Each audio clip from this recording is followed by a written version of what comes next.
as usual, I will not take the time to recite for you their backgrounds and biographies, which are in your packet. But I do want to briefly introduce Ken Holloway, who you met briefly before, Bhante Kondañña, and Seth Segall. And we're waiting, and we'll be joined in a moment by Geshe Ngawang, which I might be pronouncing correctly, I'm not sure. And as usual, one of the things that we've tried to do in bringing these people together in conversation is to illustrate at least a little bit of the extraordinary diversity of different Buddhist communities in the U.S. and the New York area, which Laura already has opened that conversation for us, and I think we can kind of jump right off from there. So, actually, no, thank you for joining us. I've said before, you guys are probably tired of hearing me say more or less the same thing before every panel, but I think it bears reiterating that I don't think you can ever simplify or reduce, anyone's work or their relationship to their faith tradition. You can't capture that neatly in a denomination or ethnicity, or people are always more complicated than their backgrounds. But that said, it is no accident that we have on the panel speakers from Mahayana, Theravada, and Vajrayana schools of Buddhist thought and practice, as well as a number of different ethnic immigrant communities from Tibetan, Sri Lankan, and Ken, though clearly not ethnically Chinese, is grounded in a predominantly Chinese, Taiwanese community, and Seth in a predominantly American-born Zen community. So, those little catchphrases don't tell you everything about these people's work, but it tells you something about where they're coming from, and I think it's valuable to bring those perspectives together. The one thing I should flag right off is that this is the one panel of the entire 3 weeks with all male speakers. And with all due respect to these 4 men who are wonderful, and I'm looking forward to talking to them, I kind of apologize that we don't have female speakers on the panel today. There are women in very important clergy and monastic and lay leadership roles in New York Buddhist communities. It's just kind of a fluke of how this came together that there are none speaking to us today. And I'm sorry about that, but I'm still thrilled to speak to these 4 minutes. So thank you all for joining us. No more from me. I'm going to ask Ken to speak first because he's got some images to show us, and then we'll take it from there. Okay. So I can. You want me to do the little for you? Sure. So I think the value of the images is to reassure you that this is a Chinese community. I'm a minority in that community, but I'm very welcomed, and it's not a predominantly Asian community, Asian American community by design. It's just it's very hard in America to attract and integrate people from different ethnic backgrounds. Having said that, it is a very diverse community, and just because they're all from East Asia, the backgrounds are very different. A lot of the marriages are intercultural, even though they're all from China proper. There's a difference culturally between some from Guangzhou and some from Taiwan is pretty big. It's like a different native tongue, different food, different everything. And so our community is very diverse, and it is very representative of this local American Buddhist world. And that's who we are predominantly. So these are pictures of religious ceremonies that were involved in the top left. That's Buddha's birthday.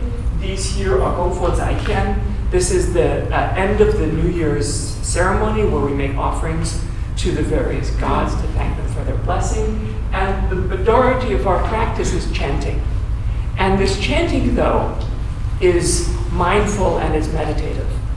And it's through this breaking away from this idea that meditation necessarily involves sitting with your legs crossed It's something that you're supposed to maintain in everything you do. That's our sort of jumping off point for this humanistic Buddhism. It's not to try and separate from this religious tradition, it's to try and integrate this religious tradition into everything we do. So quickly then, I guess the next slide. This is, last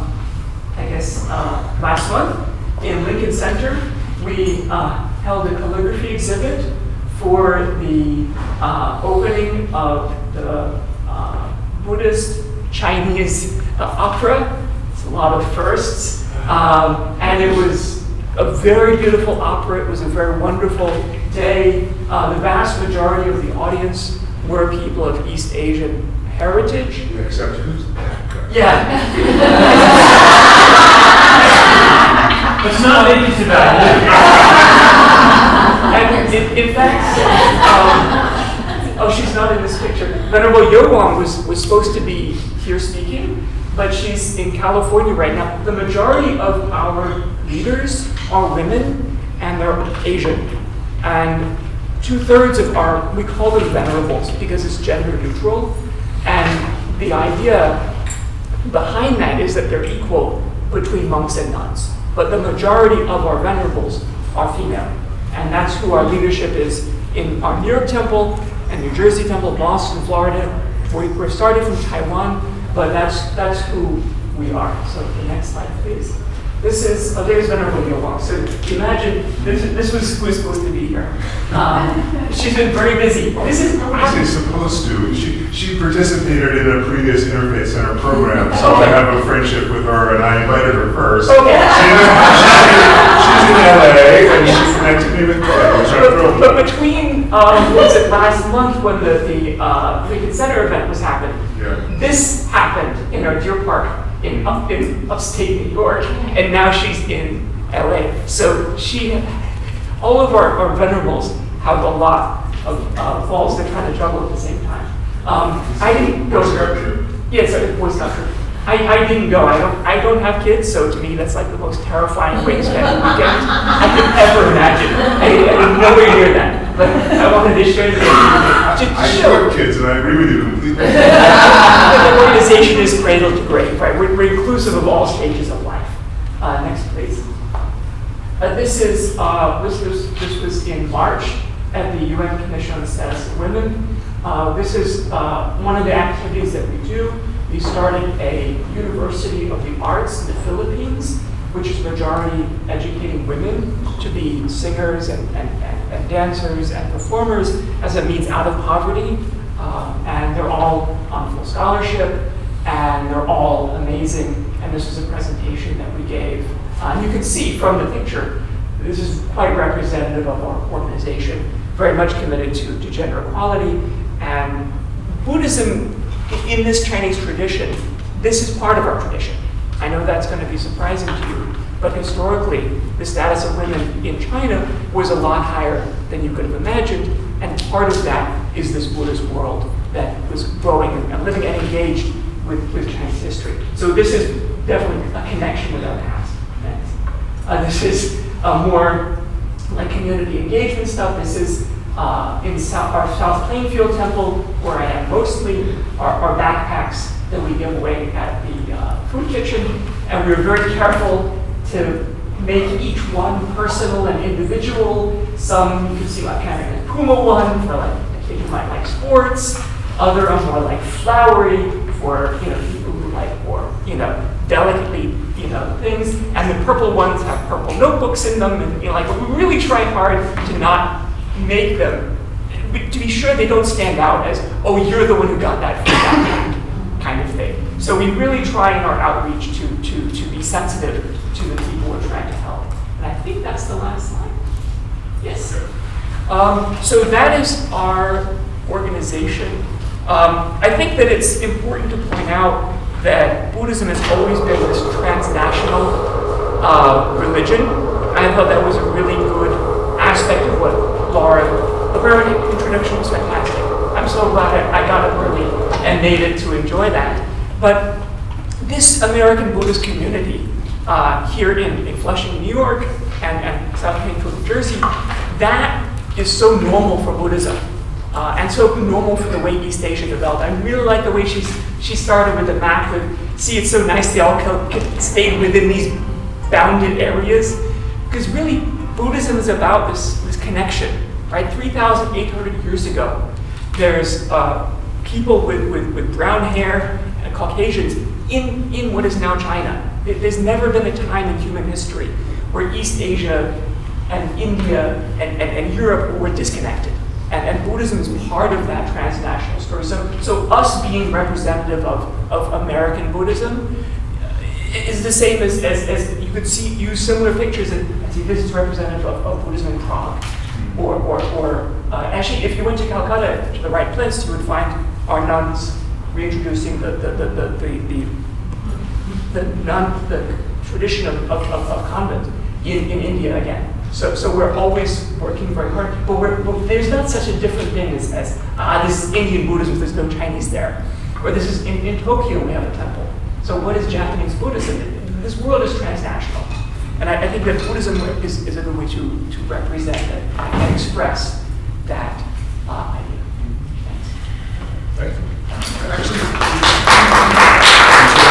very little time, but could I ask you also, Ken, just because Laura raised it in her overview presentation, could you maybe just for 2-3 minutes say a little more about the idea of humanistic Buddhism? Like you said earlier, the goal is not to separate from the religious tradition, but to integrate it more fully into everyday life. But where, is the historical roots of that and how that developed in the 20th century? So the first person to use the term Rensen Fojiao was Master Xingyun is our founder, and he's the one. The Taishu was the first to use the word. Our venerable Master Xingyun is our founder of organization, and the way he explains this is that this is not a departure from what the Buddha said. But the problem is that in the Chinese world, and also the Japanese world, Buddhism became just about funerals, and he wanted it to be engaged from every moment, from cradle to grave. So why we have focus on really young kids, Boy Scouts, and et cetera, is because it's supposed to be not just something you say, oh wait, someone is in hospice care, we better go call a monk or a nun. This should be something that's connected with all of your life.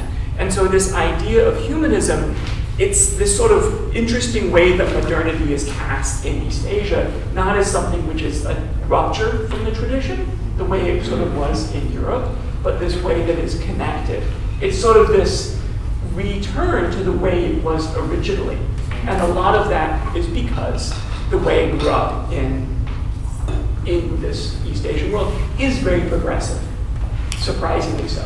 And Taiwan being the most progressive country in East Asia, we are from that world, particularly environmental concerns, women's issues, all of this. In fact, one of the struggles we have in America is that we're often, the organization in Taiwan is often more progressive than our membership in America, and so we have to kind of tone it down. I think people from a lot of other faith traditions would recognize that, where in some ways, like the clergy and the seminaries are over here on social justice issues, and the congregation is maybe over there. Exactly. Yeah. That's exactly. And it's tough in America, but we have a temple in Brunei.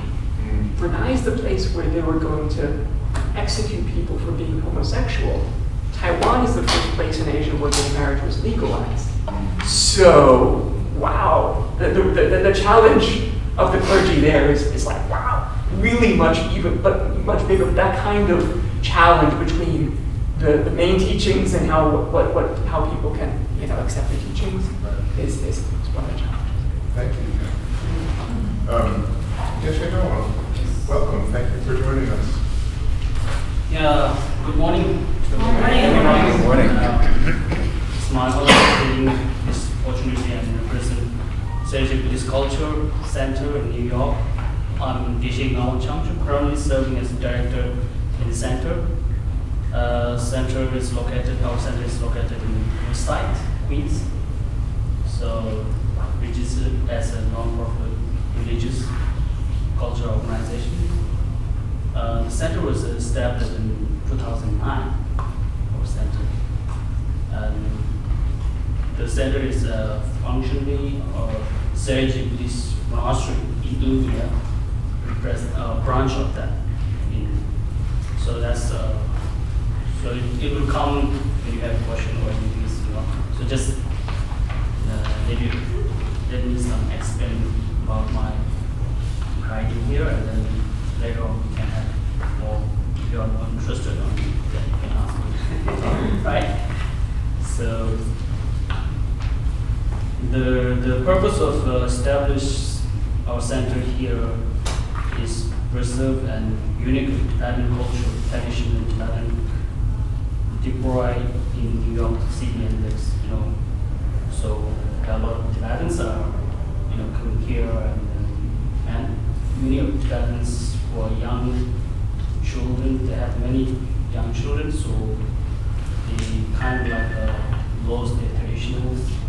So you can encourage them what they kind of traditionally want about the Tibetan Buddhism.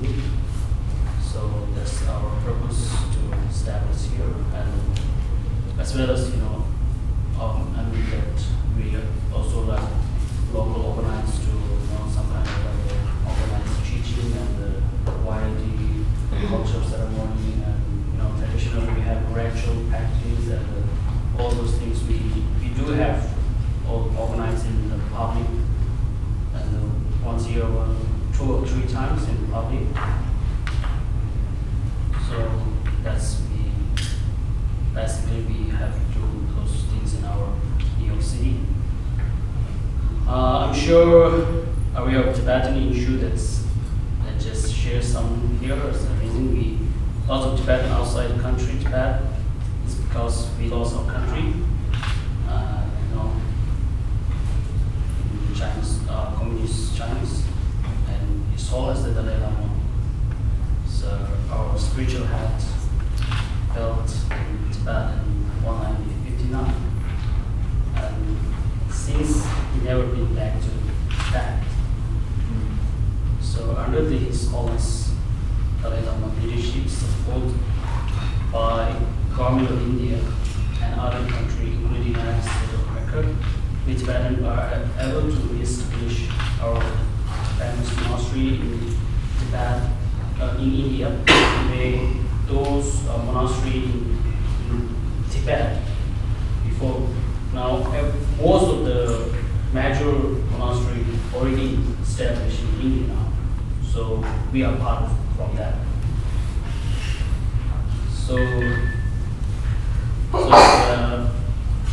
Tibetan Buddhism was introduced in that 7th century, and then the king invited scholar from India, one of the Tibetan king who invited the scholar from India, essentially from the Nalanda monastery in India. When else you can't see anything, just have to get some kind of memories there. so basically everything is empty in that place. So that's what was the Buddhist that come from. The Tibetan Buddhists come from India, from 7th century in Tibet, and from there, before that, Tibet is like a moment, and life is moment, and they're force vital in nature. It's believed that Buddhism think Tibetan made them peaceful, and because of that, when the Buddhists flourish in Tibet, and people become more at peace. So since that, then all the measure of the Tibetan culturally, they respect even the incense. The small child says, "Oh, don't kill the incense, even don't kill the incense." So that's kind of like they have a kind of a capture in their life. So that's how the Buddhists flourish in Tibet. So the youngest, when we are a child, the parents say, "Oh, don't kill the child doesn't know anything, whatever the insects, spider, just like boom. So, they doesn't know anything, but because of the parents, the early generations, they teach us, although they doesn't know the source of the main, what is Buddhist, what is the actual kind of Buddhism is, but they know generally most of people, they know the culture that harm it, even the insects. So that's how the Buddhist terms that has spread in the Tibetan world or the places. So that's what the Buddhists contended the essence of this, which don't harm to the others, even insects. So that's how the basic of our Buddhist practice. So that's what that's what has been in text, saying that compassionate person. If you have become compassionate, then everyone is becoming very beautiful. So if you just try to being a compassionate even you can have if you have more compassion in your lifetime, you have a more healthy and you kind of like you have your life is really depend on your inner value, inner mind, which are control our physical body. So whether if you are rich and whatever it is, you have money, whatever it is, if the inner value is not stable, then it doesn't make any sense. You are not happy at all. So that's why the inner value is the compassion, the care for others. So most valued in Tibetan tradition. So that's why the most of the Tibetan, which they respect His Holiness. His Holiness is kind of like we generally say it's compassionate Buddha. We believe in that way of that. So we just in the New York we just try to generally we just try to teach whether you are belief or non-belief, but most important, to have developing your inner kind of very important to how to take care of others, and that's what we should have some kind of class to make them, to generally, some they have a belief in religious, some point of view, they doesn't, religious doesn't make sense for me, but generally if you have kind of like this care for others, that kind of vision, which is helpful for our community center. So whether you are believe in religious or you are not believing religious, so that's what we can share for our culture here, what we are doing, generally in our public society. Thank you. Thank you. Say that helps me understand. I wondered actually when I first learned about your work why it was the Sera Buddhist Cultural Center. Yeah. Describing it as cultural more than religious. Yeah. And that actually really helps to kind of make sense of that. For a Tibetan community, you might believe all of the details of Buddhist thought or not, but you can still learn from it. Even in the Tibetan community, when I talk to the young children, I say, you believe or you don't believe, it's up to you. But you have to see the reality of what in the world. In the world, what you have to, but just go through whatever. You just don't blind your faith, Just you go through whatever you want, and if you are accepted, then you follow it. It doesn't mean that you have to be because you are Tibetan and then you have to follow this kind of systematically like that. It's not. Just you find a reason. If there is a final reason to follow the compassionate world, then why not follow? Right? So we make a compassionate world to everyone be happy by not using only religious.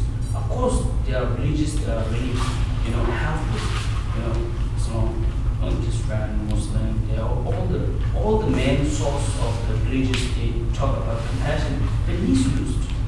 So that what we have to do is just really need to be combined together and how to make it our compassionate society. So that's very important for us. It's not different our colors, different nationalities. Right? Thank you. Good morning. Good morning.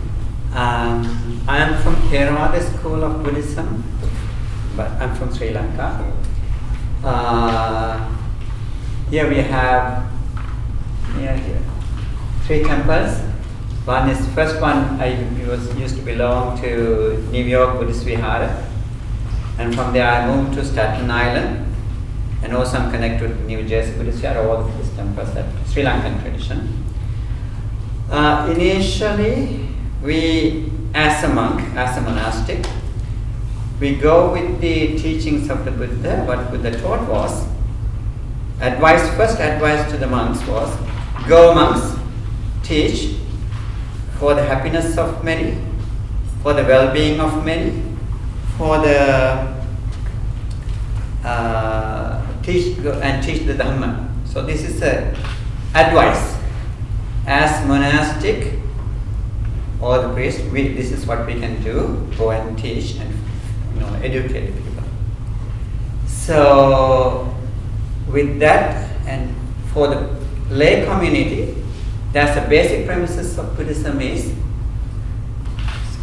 keep away from evil, do good, purify your mind. This works for both, for lay and the monastics. So based on that very basic premises, what it teach was, according to teachings, many different discourses that Buddha taught, practice 5 basic principles.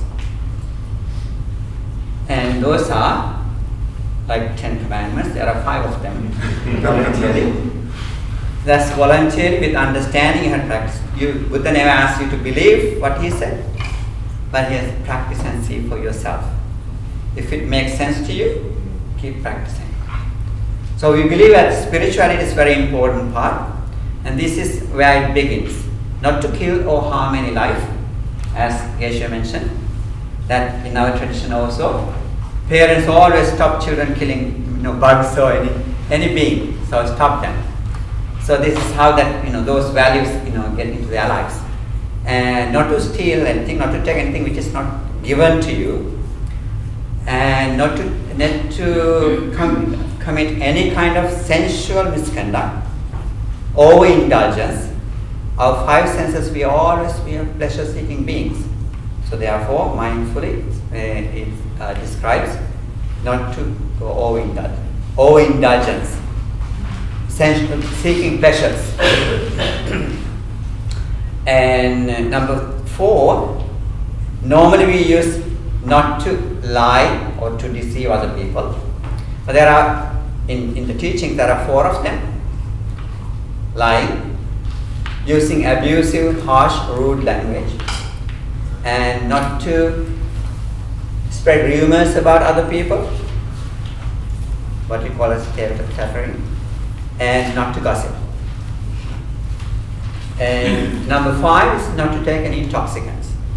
So these are the basic, but these are not the laws or not the commandments, but with understanding you practice, see the value that they have. Based on these 5 basic principles, they have to live their lives. And the other 4 qualities Buddha encouraged to practice was metta, loving kindness, karuna, compassion, mudita, altruistic joy, and equanimity, which is balancing.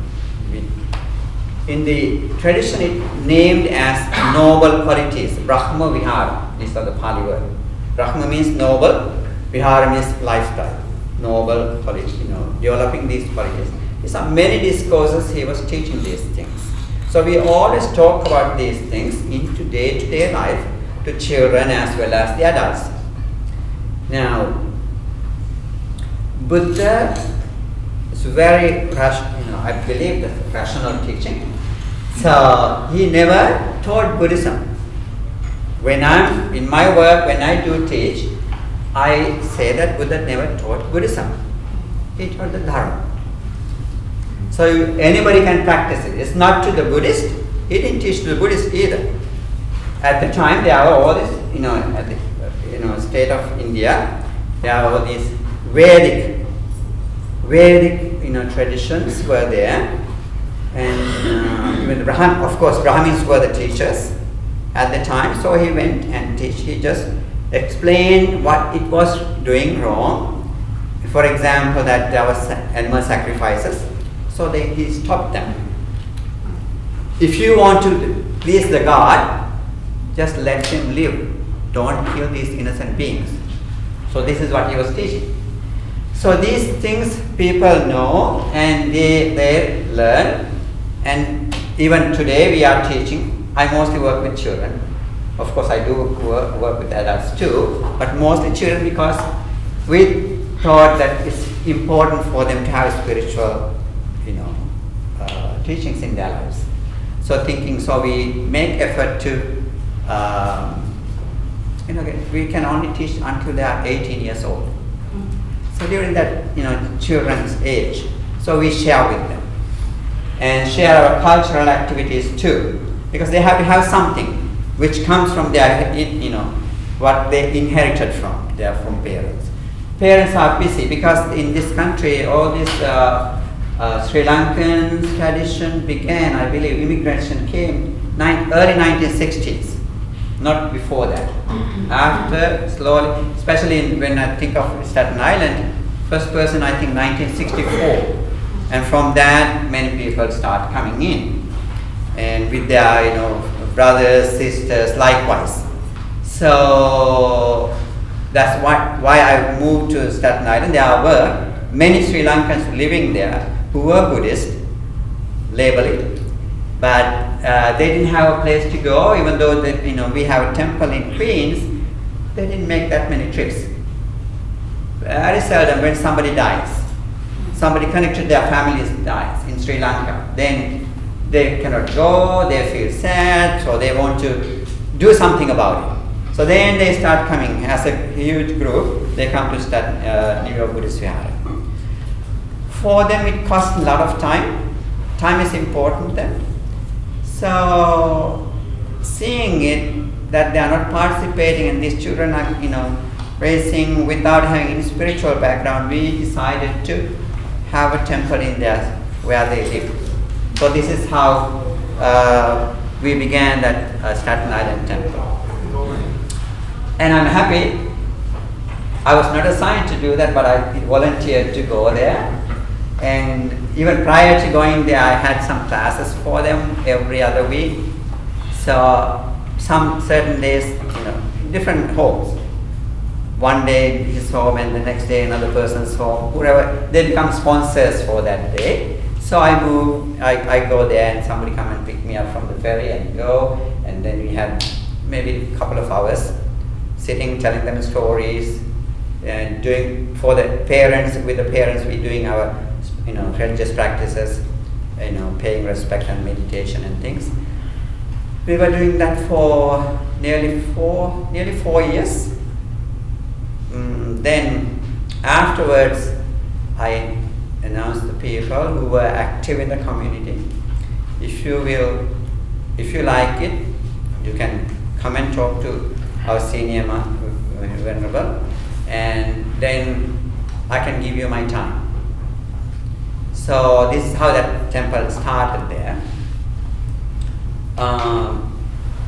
After moving there, so I'm very happy about things what I did, cultural activities and things. So children started getting into that. They were, happy. They have something from their culture. They have what they have heard about, Initially, they were not open to it, but slowly, they start coming into and getting together and practices. Now I am happy that there are so many other groups, small groups, began to work on those, like dance classes are there, drumming classes is there, so things like that. It's a kind of, so I thought maybe this is what we can do to share and give some kind of initiation for them to start as a community. Otherwise they were all separated as individual beings, nobody knew each other. Sometimes maybe friends get together and at home have a small party kind of thing. But when we start doing this, temple became a center and slowly they start coming in. We still don't have a proper temple, still a house that we have, using temporary as a temple. So in the process of working on. So you see that as temporary? You're hoping to build a fuller temple? Or? Suppose, they all like to have a temple. Typical temple, what they call as a temple. Otherwise it's illegal, we are there, but but what happens is when monks are living, people call it temple. If any place monks are living, they automatically call it a temple. So that's a monk's living place. When monks are there, then people start coming in. So this is what happens. So, but we are meeting at churches, our ceremonies are in the churches, and we cannot have it Sundays. Sundays the churches are busy. So Saturdays we are meeting, and Wednesdays we have meditation. Still we have to go to church. So we have to share. They are helping us with that. So it's not easy. As first generation immigrants, it's very difficult. We understand that. So we did not, up until 2010, I didn't start even talking about a temple. I was telling them, we have this space, so as a family you can come here and you can do your services, whatever you want to do. So in 2010, people wanted to, let's buy that, land. So I was telling them that if you need a headache, I can do that.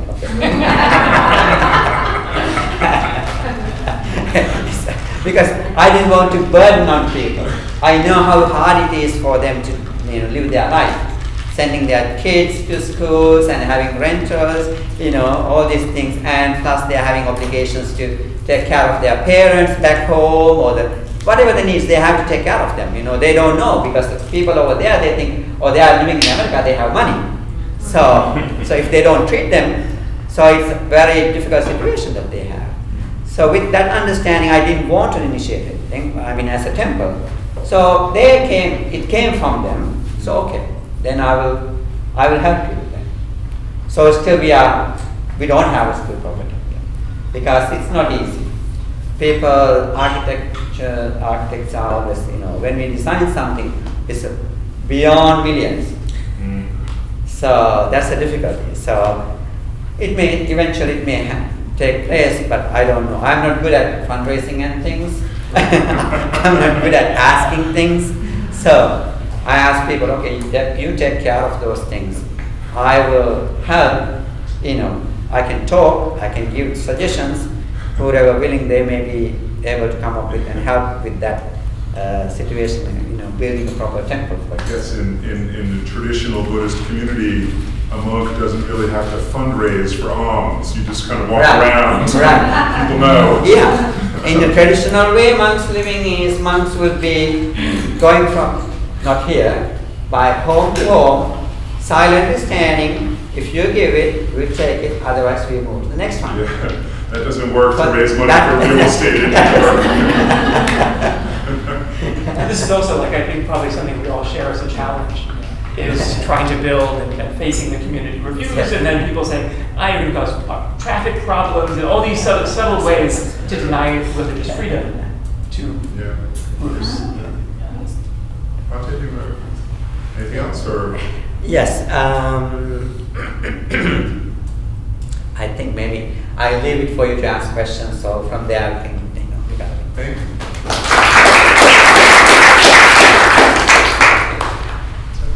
Okay, so I am ordained as a Zen Buddhist monk in the White Plum Asanga lineage, which is an American Zen lineage that was started in 1979 jointly by a Japanese Zen master, Maezumi Roshi, and an American-born Zen master, Bernard Glassman Roshi. We have a small community, about 24 of us that meet regularly in White Plains, New York. And I caught the end of Dr. Harrington's talk, and I'm glad that she introduced you to the topic of the idea of there being two streams of Buddhism in America today. And roughly, I don't know how she identified them, but roughly we can talk about them as heritage Buddhists and convert Buddhists. And it's an overgeneralization, but I think it's still a useful one. And when you look at most American Buddhists are heritage Buddhists. There are about 3.9 million Buddhists in America. 3.1 million are heritage Buddhists, and about 800,000 are convert Buddhists. But when you look at the heritage Buddhist communities, they're largely organized along ethnic lines. So you have Korean churches and temples and Vietnamese temples and Lao temples and Thai temples and so forth. And they serve largely first, second, and third generation immigrant communities that come to these centers as families, grandparents and parents and children and grandchildren. And these temples often serve not only religious purposes, but cultural and social purposes as well, so that they help in the transmission and continuation of a culture, the maintenance of that culture. It allows people with similar values and a similar culture to get together and associate together.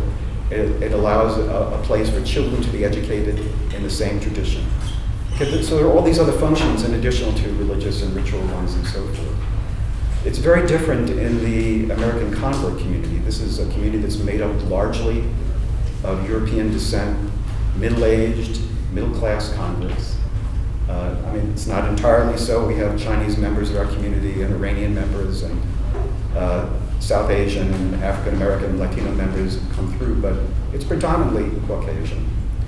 They have left, or at least they're dissatisfied with the heritage they were raised in, and they're seeking something else from somewhere else. So they're not seeking to preserve a tradition that they grew up in. They are often coming by themselves. Their wives may not be interested in the same search. Their children may already be grown and living elsewhere, so they're coming as individuals. They don't necessarily want to socialize with each other outside of the time that they meet together to study Buddhism, because they share nothing in common with their compatriots other than their interest in Buddhism. So it's a very, very different community with different kinds of needs. Tend to be very individualistic. They also tend often to be steeped in Western philosophical tradition, Western scientific tradition of naturalism and materialism. So they tend to be skeptical about things like reincarnation. They're not coming to Buddhism to end rebirth or to obtain a better rebirth, but they're looking about how can I maximize this one life that I know I have and make it as decent and honorable and happy as it can be. So they're really kind of searching for some kind of personal self-improvement or personal satisfaction. And when they come to Buddhist practice, what they're interested in first and foremost is meditation and philosophy. They're not interested in so much in ethics or in making merit or other kinds of ritual aspects of Buddhism as much, not as attracted to it. So again, you're dealing with a somewhat different group. It has many, many kind of problems as a community. For one thing, it's an older community, not bringing their children in. So there's a question about how does it sustain itself over the long run. If I look at my community, and most people are over 50, and quite a few of us are over 70. So can it perpetuate itself? There's a younger generation that's become interested in Buddhism, Generation Y and millennials, and they look at the kind of Buddhism that we practice and they see it as baby boomer Buddhism. It doesn't necessarily relate to their concerns and interests. I don't know whether Professor Harrington mentioned or not, but there's a wonderful book by Ann Gleig called American Dharma that looks at all these kinds of questions about ethnicity and generational change. What's the author's name? Ann Gleig, G-L-E-I-G. She's a professor in Florida, I forget which university. Just came out this year, but it's incredibly good at looking at all these tensions within American Buddhism today and looking at where things are headed. So, the other interesting thing about my community is it's a predominantly lay community. and I'm a priest. What does a Zen priest do? Well, if I was in Japan, I'd maintain a temple and I'd conduct a lot of funerals. Fortunately, not many of our members have died. And we don't really have a temple to maintain. We have the Episcopal Church in our community has for the last 15 years generously donated the sanctuary for us. So we've been meeting there. We donate money back to them from what we collect, but we don't pay rent or anything of that sort. The church has its own people who maintain the church. So what's my role? It's a good question about what the role of an American Zen priest is, and so what I've been doing is kind of inventing it as I go along. I had a previous career as a clinical psychologist, and when I retired about a dozen years ago, I asked myself, how can I use the skills that I honed as a psychologist, as a thinker about the human condition, and as a writer, as a healer? How can I take those skills and deploy them in service of the Dharma? And so that's the way I've construed my role, and it has, so far it's taken 5 different main paths, 5 different main aspects to it. One is that I'm interested in writing about the Dharma, so I've written a book on, and I'm especially interested in the intersection of the Dharma and aspects of Western culture. So I've written a book on Buddhism and Western psychology. I have a book coming out next year on Buddhism and Greek ethical thought. I've written about Buddhist modernism and ethics for Tri-School magazine. I hear there was discussion about some of the concepts about ethics and mindfulness earlier on today. I'm co-editing a double issue of the Humanistic Psychologist that will look at those kinds of issues from 16 different points of view. So I'm also a science writer for the Mindfulness Research Monthly. We review all the research that comes out every month in the scientific literature on meditation and talk about some of the problems, some of the virtues of the studies and so forth. So I also have a blog, so I have hundreds of essays on Buddhist Dharma on that. So I do a lot of writing, but I also believe in the most important thing is compassionate activity. So I work as a chaplain volunteer at my local hospital, and 1 day a week I speak to all the patients on the medical and surgical wards about whatever is of concern to them, with the intention not of making them Buddhist or approaching it from a Buddhist point of view, but just a compassionate point of view, just trying to lend your presence and see whatever it is that they need in that moment, and see if there's a way that I have something that I can give them in that moment. And for me, that's, Geshe talked about compassion as being the essence of Buddhism. To me, that's the essence of what we do. Good Buddhism means that you, in every situation you walk into, you ask yourself, what is this situation? What's needed here? And do I have anything to contribute to make things better? And you're always looking at every situation you move into. That's a Buddhist point of view. So there's compassion. I also do a lot of interfaith work. I meet regularly with the other priests, ministers, and rabbis in my community. We do interfaith services together. For example, we have regular services on Thanksgiving Day or on Martin Luther King's birthday, where I might give a benediction or invocation or read a sutra, for example, as part of that ceremony. We also do social action projects together. We're working on some of our churches in terms of becoming sanctuaries for immigrants right now. We're talking about how to collaborate together to do that. My own particular sangha runs a soup kitchen and mostly services the immigrant Hispanic community come in and we cook for them and serve them. And then also I have a ritual role as well in terms of marriages and wakes and funerals. We have a ceremony in Zen called Jukai, which is kind of like confirmation or a bar mitzvah, and we prepare people for that over a period of years in terms of teaching them about the ethical precepts. So that's my role as it's evolved and as it's evolving right now. So thank you. Thank you. Thank you all so much. And we have a pretty generous amount of time for everyone's questions, maybe 30, 40 minutes. Yeah, Luke. Thank you again for coming to speak to us. At least two of you mentioned the role of youth and the way that your community is engaging with youth, and I know this is something that many religious communities struggle with, sort of younger people either moving away or not connecting with the teachings in the same way that their parents did. Can you speak a little bit about the way that you are approaching this challenge or perhaps opportunity? Yeah. In my work, I really like to, because when I came to the temple in New York, only adults were there, children did not come to temple, because that was the language problem. They didn't have someone to talk to them. So I asked their parents to bring them. Slowly they start coming.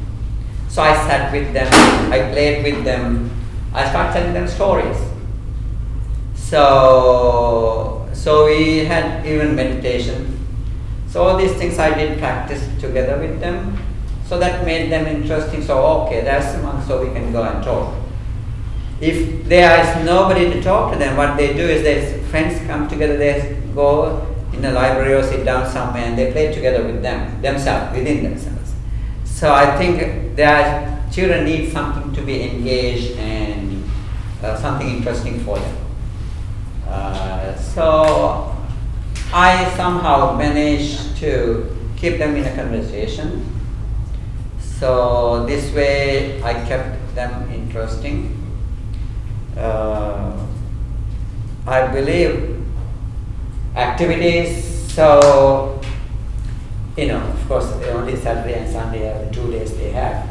So one of those days they are coming. So I had to kind of start calling the Dhamma school. So they came on Sundays. So this is how we keep going in different topics. We get them to read, we get them to draw. Those kinds of activities made them coming. And because parents are coming, so they like to come. So that's my contribution to the community, so I'm happy about it. Even not only my community, sometimes I get invitation from other communities too for that, because observing them all. I remember Thai when I went to Chicago Thai temple. I used to go to Chicago once a month for that activities. So Thai monks start saying, "Oh, Kondañña did what is impossible possible." So because they see that in that community, children do not come and stay in one place; they run around. So, but our kids, they sit and they quiet, always listening, paying attention. So they participate in our discussions and things. So that monk was very interested when I go there. So he started bringing those children too. So I'm happy. I contributed myself. That is how New Jersey temple started. Yeah. When I was in the New York Buddhist Vihara, certain days, not everybody who comes today, next time they are not coming, somebody else is coming, but always they are children. So once I mentioned those parents, if somebody gives me a car, I would change this situation. I don't have to stay here. They ask me how. We just sitting here, I can go where you are. So a year or two later, somebody donated a car, an old car to the temple. So then the parents remember what I was telling them. And they asked me, now since you have a car, can you come to us? I said, of course I come. So this is how that temple community started growing up around. We started in, I think if you are familiar with New Jersey, there's a motel called Beauty Rest Motel. That's where we started the first class for the children. So we rented 2 rooms, so we had 2 classes. So I was doing for about 10 years, and then community, when we started the temple in Staten Island, so we are 8 months were living there, so 4 of us came to Staten Island. After 2 years later, then, since I was going to New Jersey Dhamma school, so those parents asked me, can I lend a monk? Of course, I said, yeah, okay. So then they started, going around, because, they wanted to have their temple, their own temple around them. So that started 2002, and now they are building, there's a huge, beautiful statue was made there in the garden, and now they are constructing their temple. Bhante, I wish you the very best in building that temple, but I'm always going to now remember the Dharma school in the motel room. I think there's something profound about that in sort of taking the spaces that are available and turning them into what your community needs, even like a motel. Thank you. So we have similar challenges because, again, it's the language issue. So the children who are born in America of East Asian parents, there's not just the language, it's also the culture. Yes. They worry that parents don't really know what this place is about. They can't really trust the parents, so the kids become the translators and become the experts. There's a lot of friction. So we have we use the scouts for the really young kids. So in Foguang Shan, we have the scout troops that I showed you the picture of. And after the scout age, when that sort of times out in high school, we have called YAD, the Young Adult Division. And YAD is sort of sophomore high school, junior high school, through grad school basically. And that's when I start to get involved. When they're a junior in high school, as a college professor, I start talking to them about college, essays, choices, things like that. And then the challenge that we have is bridging from YAD, because from scouts to YAD, they're playing with amongst themselves. And then when they're out of college, that's the sort of crisis point, because they're too old for YAD. And they see the chanting that the rest of us do is kind of like what the old people do. And that transition moment is our big challenge. But the importance of this for the kids was recently really driven home to us. I spent 7 months of my year in a Florida temple, the Foguang Shan, which is 15 minutes from Parkland High School. And we lost a kid at our temple who died, Peter Wong, who was holding the door open for other kids. And the current president of our YAD is a survivor. So the importance of kids having that background of religion to lean upon when you're in crisis, and I'm just helping Alex with his college essays, and he's coming from Parkland. You got to talk about it. You can't have that on your transcript and not. And how do you, my God, how do you express that in an essay? That is the importance that our temple serves for Peter's parents, for Alex, and so having this community where we have this common language of Chinese is really, really important. Geshe, do you want to talk a little more about specifically the programs you do for children, for young people in the Yeah, cultural similar. center? The language, Tibetan language is mostly very hard to learn, and then so some of the grandparents, they dealing with the age children, very difficult, because when they go to school, all English. So when they come back to home, they talk with the parents with the English, so the parents doesn't understand at all, and then how to taking care of their children is very difficult. So mostly they have problems with those kind of problems, and then what we do is actually the weekly ask those parents to bring together with their children to our center, and then we try to teach them a children section for the just outdoor and then drawing with the kind of draw, because child like to draw, and then try to teach them the Tibetans. Otherwise, it's very hard for them to, because if you lose your language, then probably you may not be able to continue your culture. So that's the problem. So because in ways that you can explain in English, whatever, the different language, but it's your own language, if you don't understand, that is difficult to maintain your culture. So that's why we try to keep them learn the Tibetan language. So that's what we could do for that children, for teach them the Tibetan language first, is if they don't learn the Tibetan, then they can explain by Chinese, English, but they don't understand their own language, then they can't read it.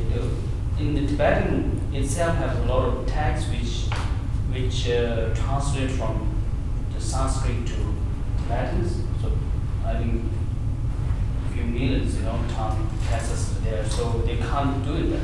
If you want to have the proper culture, and if you understand, if you need, then you have to understand the Tibetan language. The language is more important. The Tibetan actually, the languages come from Sanskrit. So the Sanskrit is like dead language. Very rare people talk about Sanskrit. So now second is Tibetan. So that's what we try to preserve the Tibetan language in order to save the Tibetan Buddhism. Yeah, so that's what we try to teach children. Because you don't learn the Tibetan, then it's very hard for them to culture preserve. Yeah. Very hard. Thank you. And so I was very struck. It's a very poignant kind of image of a faith community with very few children to be raised in it. But I wonder, maybe not in your own sangha, but there must be other examples of convert American Buddhists trying to raise their own children in a Buddhist tradition. Is that really does not happen much? I don't know. I haven't seen much of it, no.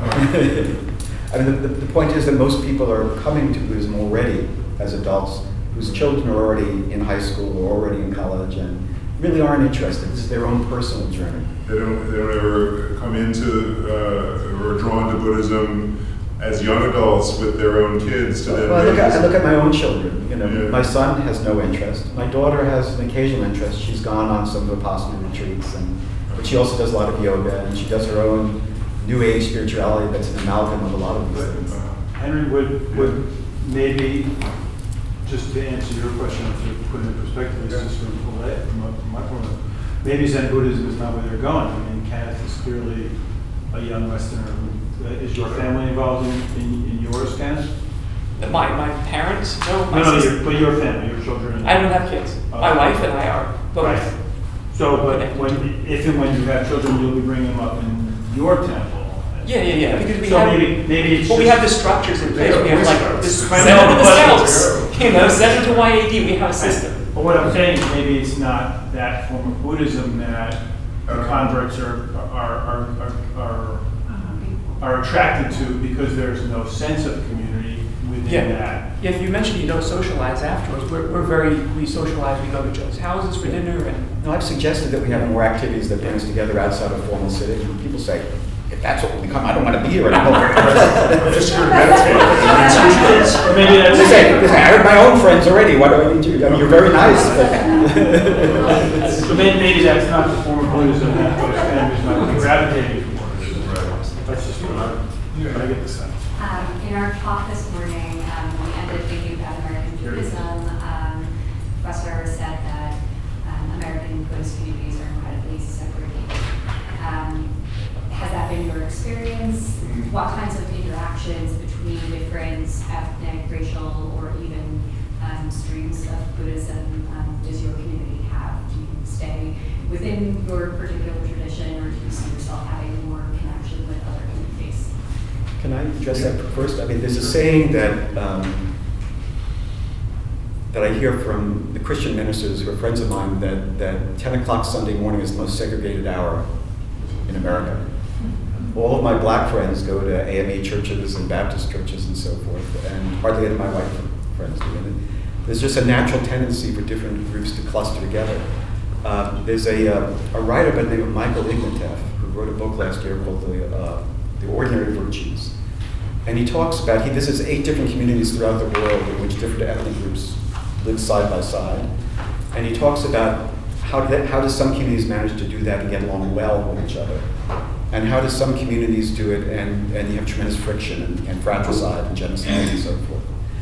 And one of the things he identifies is he thinks that the current globalist liberal project of having everyone get along just fine together is probably more than human nature can accommodate to. And he says those societies, those communities like Flushing, for example, where different communities live side by side very closely, they do it by sharing public spaces. Okay, when they go to the courts and when they go to the supermarkets and when they go to public school, they share that space. But then when they're out of that public space, they withdraw to their own private communities and their private lives and socialize with people from their own ethnic communities, for the most part, at least for the first generation. I mean, that changes as more intermarriage and everything as you go along from generation to generation. He says maybe that's the best we can hope for. I don't like to think that, but it's something to think about. On a national level, with my particular lineage, I mean, we recognize it as a problem.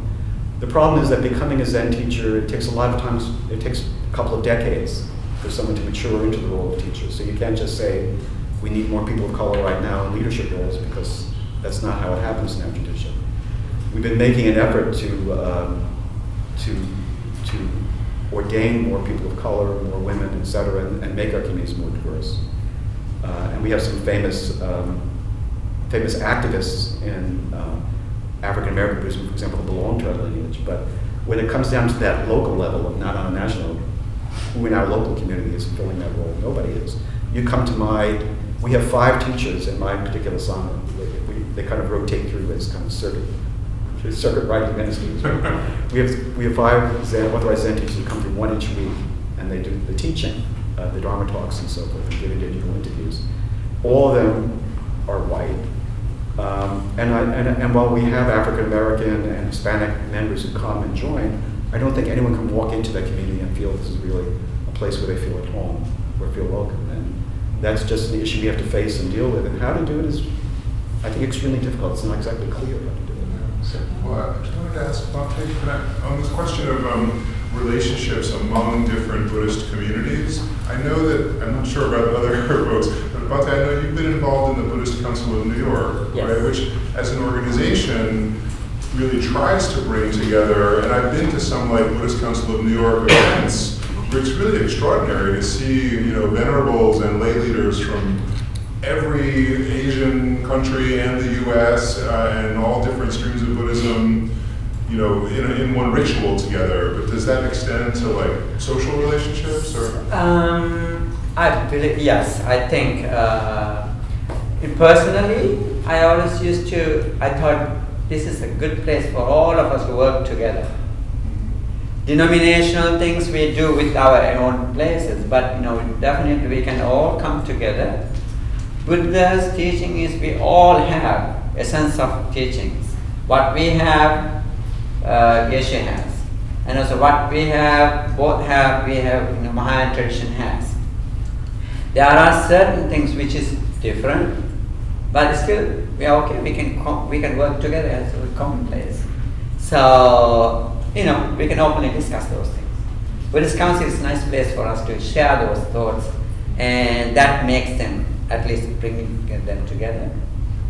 And this each time Reverend TK was there for a long time. He was working, and he had dedicated his time because he's free as take care of the temple. But he's really encouraging other people to come. It's hard, not easy, because everybody's busy. All these temples are busy with their making time is not easy. So who would ever think? Definitely we have to come together. So they come. So this is the 3rd time I've seen Bhante in 6 months. So this is not a focus on event, but I love, our primary goal today is to help these guys, but I love that I can also bring 4 Buddhists together from very different traditions. But the previous 2 were Foguang Shan events. And we Bhante work very hard to bring people in. We work very hard on localization. Yeah. But what localization means depends on the place. Because in Flushing, there's a lot of different Asian communities there. And even though they're all East Asian, they're very different. Yeah. Even within China, Shanghai is very different than Beijing, which is very different than Guangzhou. It's very different than Xi'an. Linguistically, culturally, food-wise, it's like Europe. It's how close is France and Germany? Well, Not very. So to the kind of the untrained eye, our temple might seem very homogeneous, but really it's very, even in a place like Flushing, it's very diverse. And also socioeconomically, you know, high school educated versus college educated versus PhD, small business owner versus, you know, et cetera. There's a lot of diversity. But in our Florida temple, we've managed to crack some of the even greater diversity hurdles by individual members who became really welcome as part of the community, then enabling us to welcome others. So we have an African American member who's been part of our temple for 15 years, there every Sunday. Then with him, he can act as an ambassador, or we can increase our African American representation. We have a guy from Colombia. He can, when we have other people from Colombia come in, not the school. So, to clarify where I am. Not necessarily people who are Brazilian, it's a different language, different culture, but with Colombians, he can help Colombians to cross that bridge and understand what we're doing. And now we have a woman from Brazil. And so we find that sort of approach of unique, once you can have enough diversity, once you cross the threshold, then it gets easier. We work really hard at it, but in America, as you pointed out correctly, it's really hard. Actually, I'm wondering, again, to this question about the relationships among different Buddhist communities, it's maybe a little different from your perspective because the Dalai Lama, His Holiness the Dalai Lama, who is the head of your very specific order, I mean, he's one of the few figures that is sort of recognized by all Buddhists. I mean, which is not to say that all Buddhists see him as the head of their, but he's respected by all Buddhists. So does that make it a little, does that help you build relationships with other Buddhist communities? Yeah, we do, but in New York, because our center is not that very old, very new, and so we try to, even within our Tibetan itself, we have a few difference, lineage difference, and also Buddhism has so many different country has a different culturally difference. So of course, all the teaching are same from Buddha, but of course we don't have much engaged right now because we are new at the New York. So of course in future we have some kind of those are the really come together and then make it more to the open to our society, to community, to what Buddhists we can help, as a Buddhist. So it's as a follower of Buddha. So all are same, different because of the different culture, the different country. Because of that, it separates their own culturally practice and those kind of difference, which of course you have to understand. So that's another different from inside the Buddhists. It's Buddhists which are all a follower of Buddha. So Buddhists teach we are all the same. Because of culture, there are different way of their practice, way of their cultures. There are difference. So the main what we follow is Buddha's teaching. So teaching of Four Noble Truths. That's all are accepted. So there's no difference. The culturally difference because of what you eat, there are difference.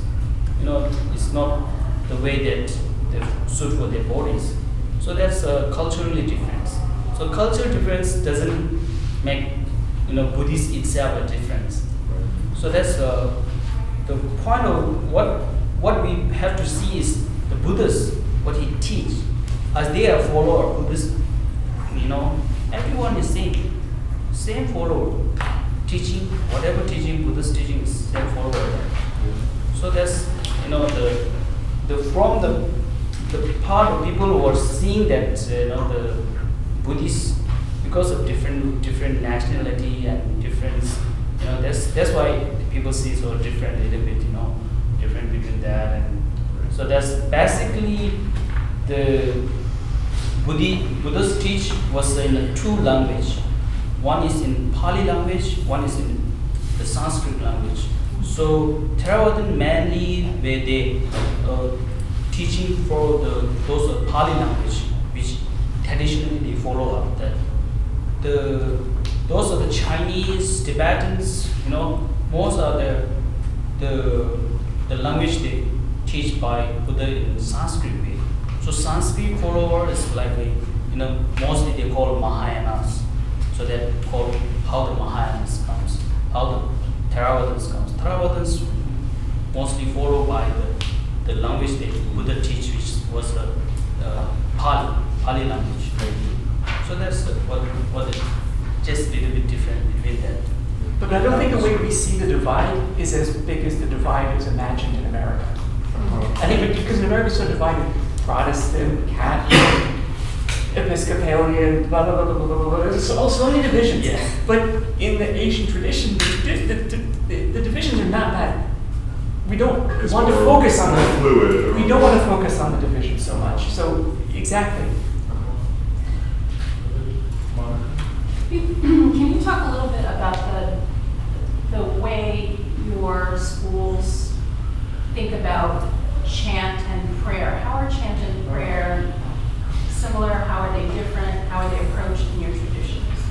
Can I just say briefly, I love that question because we talked earlier and we did a little reading on how people tend to assume, and your students will probably assume, that all Buddhists just sit and meditate. And the fact is, prayer is an important part of ritual life and community life. So how does that work in your different communities? Thank you, Mark. In a way, it's easy. In a way, it's difficult to explain because I don't know. We normally call it chanting. I don't call it prayers. So, chanting is reflection on the teachings, and when you understand. For example, loving kindness. In that particular discourse, beautiful discourse. But for the children, I always encourage them to recite it in English. Because it describes, the first part of that is you have to have certain qualities. You have to be honest, straightforward, without doing any mistakes, so those practices. So then the second part of it, how do you practice it? Then it talks about you should be practicing like a mother, risking her own life to save her only child. You must be able to practice metta or loving kindness towards all beings, all sentient beings. So this is a hard work. You are starting it with a smile, but you have really practiced it. You must be able to do that. I always talk, when I talk to children, I say, are we there? I'm not there yet. So that means I have to practice more. You also have to practice more. So likewise, they can understand it, then they can appreciate it. Because kindness is so important to us, then we don't have to take care. But the problems in day-to-day life. So we have anger towards somebody who has done wrong to. So nobody talks about even to someone who has done something wrong to you. You must be able to forgive. Practicing metta means you are forgiving other people. So do you find that it helps people to, if you chant the sutra, does that help people to internalize those values? Yes, I believe with the meaning when you recite it, so that you have to become one who's practicing what it says. So then that reminds you, that's a reflection actually. By chanting, what we do is reflecting on the Dharma. So you have implemented it within yourself. So this is how it's supposed to be, and this is how we do it. Encourage people to do it. Within our community, when we have our service, we end every service with the recital of the Bodhisattva vows to save all beings. And we begin each service with a gata of atonement, because we know we failed in our effort to save all beings, and we want to recognize where we fall short, and then set our aspirations and intentions to focus back on our vows again.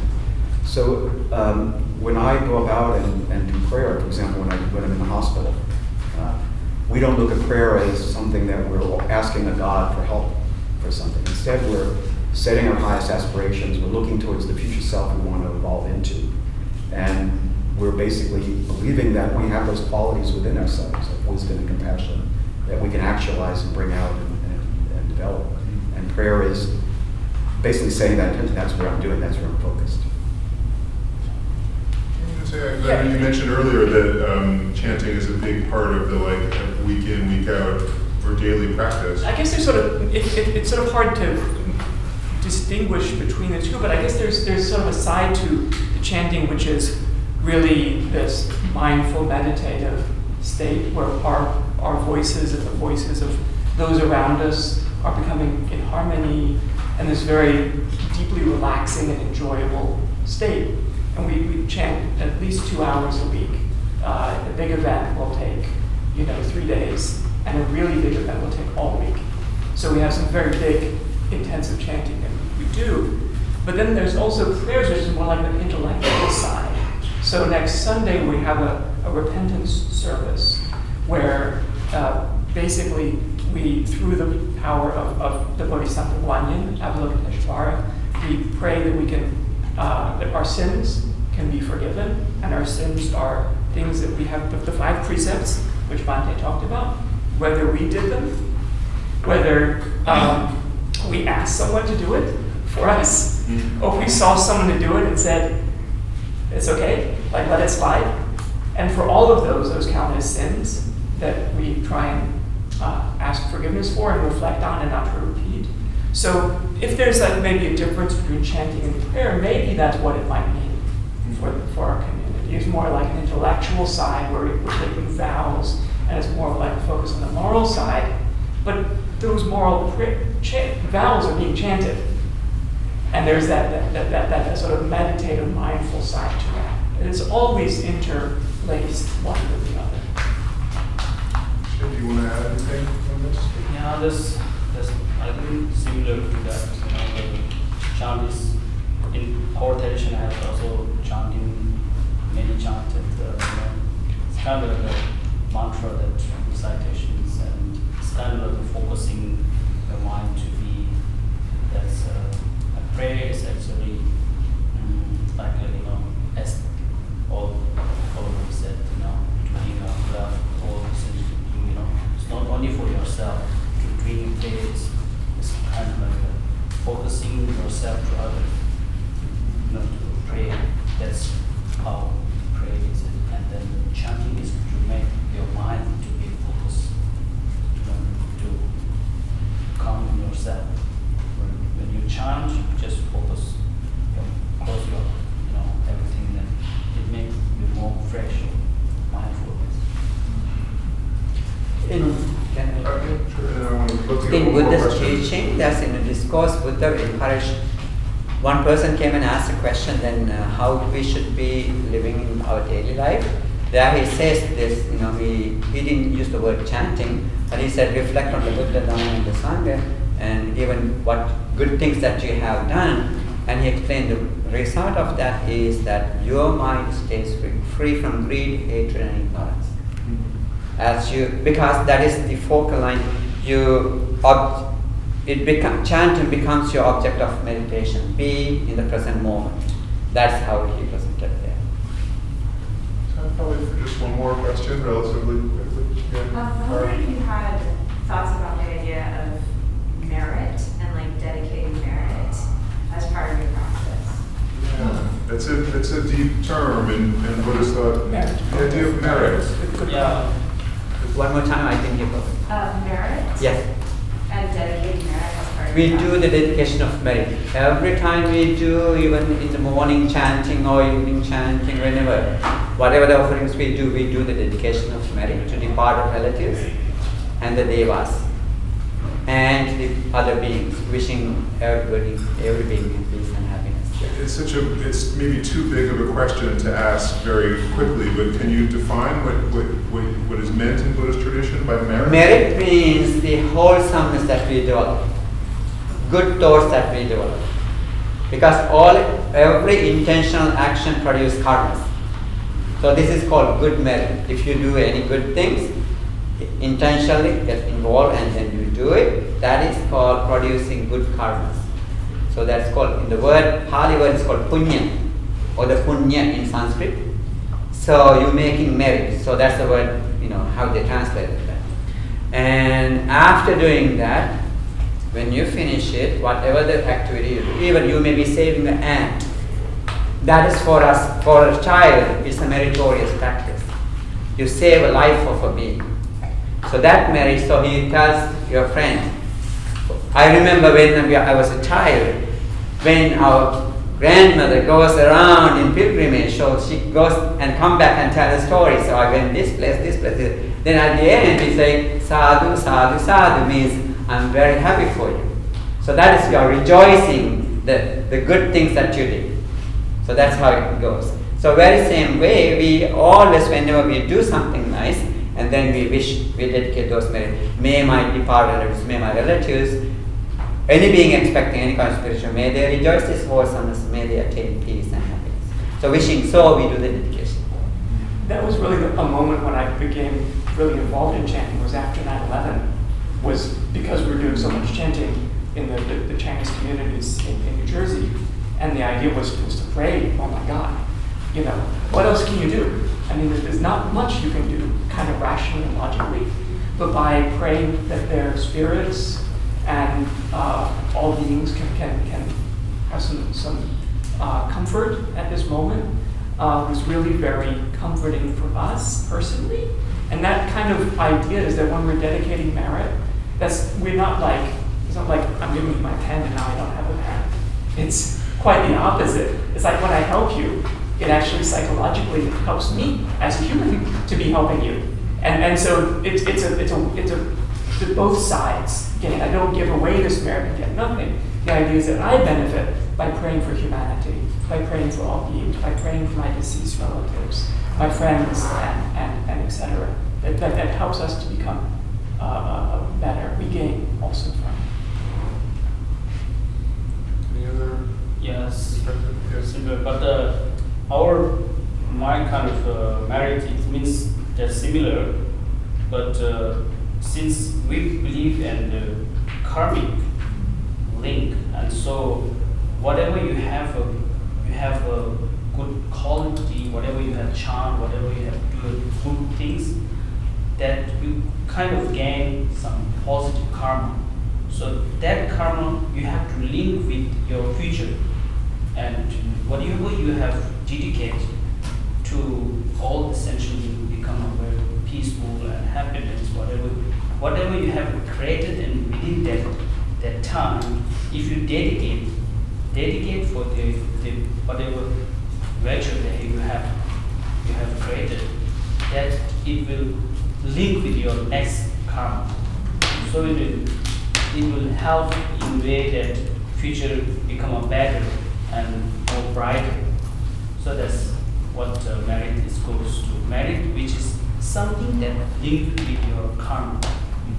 Merit is very important. Every chanting we are dedicating what we have created, good virtue that we have created. That end of the teaching or end of the prayers we dedicate to all the relatives, your friends, and then whatever you want to have become, to make it something that to dedicate that you have created that good cause to link with your future life. That is also kind of a merit meaning that is supposed to.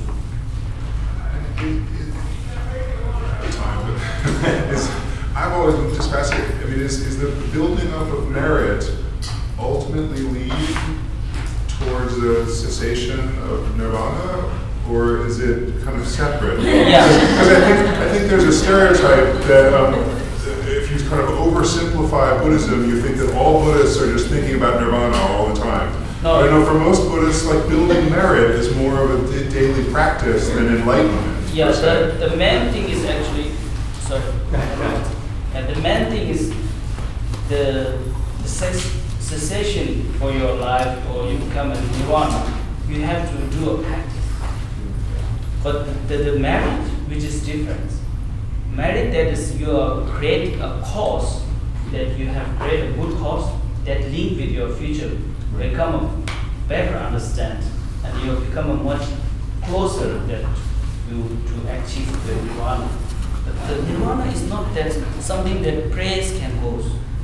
No, you have to study and practice, and then become a nirvana. You become a pure mind. what we meant by nirvana is bring to zero, nothing. So it's not a place. You bring your mind into zero position of any positive or negative karmas. Neutrality. No more positives or no more negatives. Because doing merit means you are creating more karmas. So you are, yes, but still karma. positive karma, it's still karma. Yeah. It makes you keep going in the samsara. So by realization means that as you do this, you are improving your understanding of it. So you do karmas to stay only with the positive side. Being there by practicing so you can realize what is this. So all this let go of all these attachments that we have. That is what's supposed to at the end. Because our clingings keep us going. Clinging and then doing things makes us keep going the cycle. Thank you all. We have to end it.